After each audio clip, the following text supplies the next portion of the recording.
एक बार नारद जी ने भगवान से प्रश्न किया, प्रभु आपके भक्त इतने निर्धन और गरीब क्यों हैं? भगवान बोले, नारद मेरी कृपा को समझना बड़ा कठिन है। मैं तो इतना कह के भगवान नारद के साथ साधु वेश में पृथ्वी पर पधारे और एक सेठ जी के घर में भिक्षा मांगने के लिए उनके द्वार पर खड़े हो गए और दरवाज़ा खटखटाने लगे।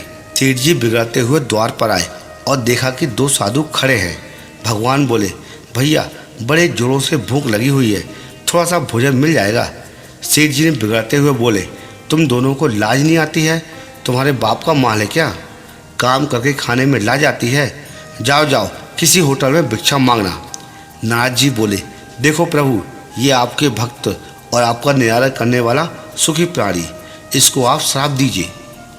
नारद जी की बात सुनते ही भगवान ने उस सेठ को अधिक धन संपदा बढ़ने का वरदान दे दिया। इसके बाद भगवान नारद जी को लेकर एक बुढ़िया मैया के घर गए। उसकी एक छोटी सी झोपड़ी थी जिसमें एक गाय के अलावा और कुछ नहीं था। जैसे ही भगवान ने भिक्षा के लिए आवाज़ लगाई, बुढ़िया मैया बड़ी खुशी के साथ बाहर आई। दोनों संतों को आसन में बिठाकर उनके पीने के लिए दूध लेके आई और बोली, प्रभु मेरे पास और कुछ नहीं है, इसे ही स्वीकार कीजिए।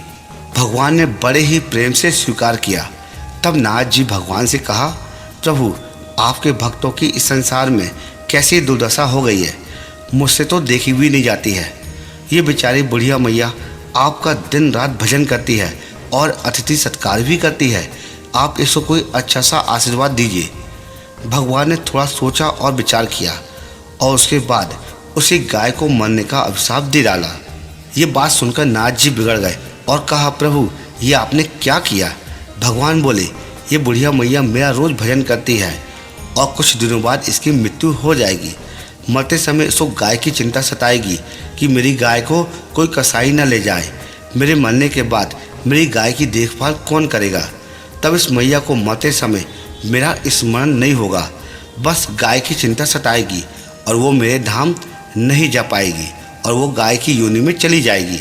सेठ को धन बढ़ाने वाला वरदान दिया है कि मरते वक्त धन तथा तिजोरी का ध्यान करेगा और वह तिजोरी के नीचे सांप बनकर बैठेगा।